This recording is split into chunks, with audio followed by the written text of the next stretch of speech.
lash reveal, lash reveal.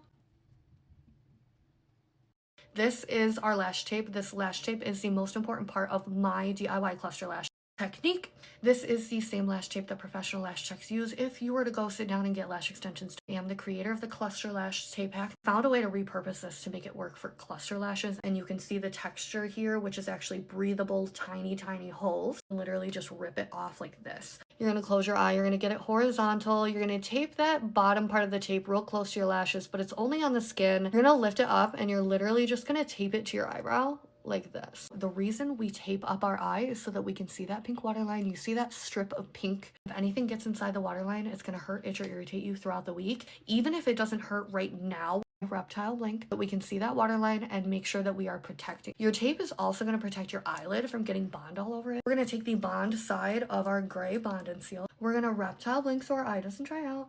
And we're going to take this bond and we're going to put it all over our lashes, just like putting on mascara. Once you get that glue all over your lashes like mascara, you're going to let it sit for about 30-40 seconds to get tacky. When it gets tacky, it gets a little stickier. Makes it easier for the fake lash to stick. Now, I get a lot of hate comments talking about, oh, you're not supposed to put the glue from root to tip. Guys, I specifically teach my followers to put the glue from root to tip.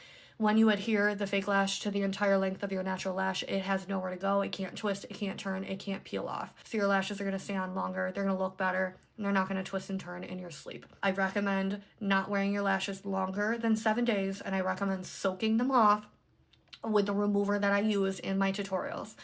That will minimize any chances of excessive damage. If you look at my lashes, reptile blink, I don't consider this damaged at all. I think I might use the 60D, which is the upper right hand corner. What I need you to do is dip your applicator in water every single time you pick up a lash. This is going to prevent the fake lash from trying to hang on to your applicator. I'm starting with the right eye, so I'm going to start with the right side.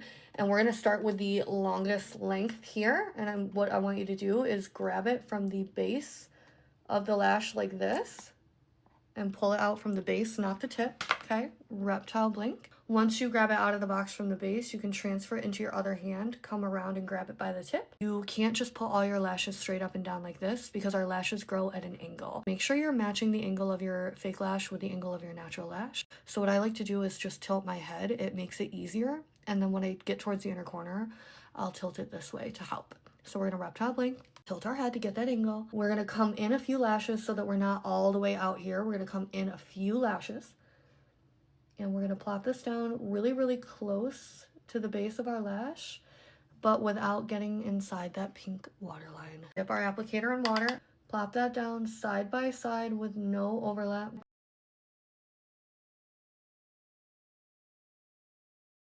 We're gonna reptile blink. Now that all of our lashes are on our eye, you're gonna take your applicator, you're gonna dip it in water. You're gonna come in and you're gonna pinch your lashes. And we're gonna pinch our lashes from root all the way to tip. Dip your applicator in water every single time you pinch because the glue is super sticky. Come into the middle, pinch root to tip. The glue is super sticky and it will try to stick to your applicator and tug your lashes. Come in from the inner corner now and pinch from root all the way to the tip. We're gonna go into the seal side of our bond and seal, and we're just gonna tap a tiny bit on the base of the lash. Don't use too much seal, guys. It'll make your lashes hard. Don't put your seal on your applicator to pinch. Don't do that. It'll make your lashes hard. We are gonna go back in and we're gonna do a second round of pinching and pinch. So the very last step of doing your cluster lashes, guys, is to take a Q-tip, and I want you to dip your Q-tip in water so it's not fuzzy. And what you're gonna do is you're gonna tap that waterline with your wet Q-tip. This is just gonna get any leftover residual bond or seal off of your waterline that you can't see. That would dry down and then it'll hurt, itch, or irritate you throughout the week. And reptile blink, lash reveal, lash reveal.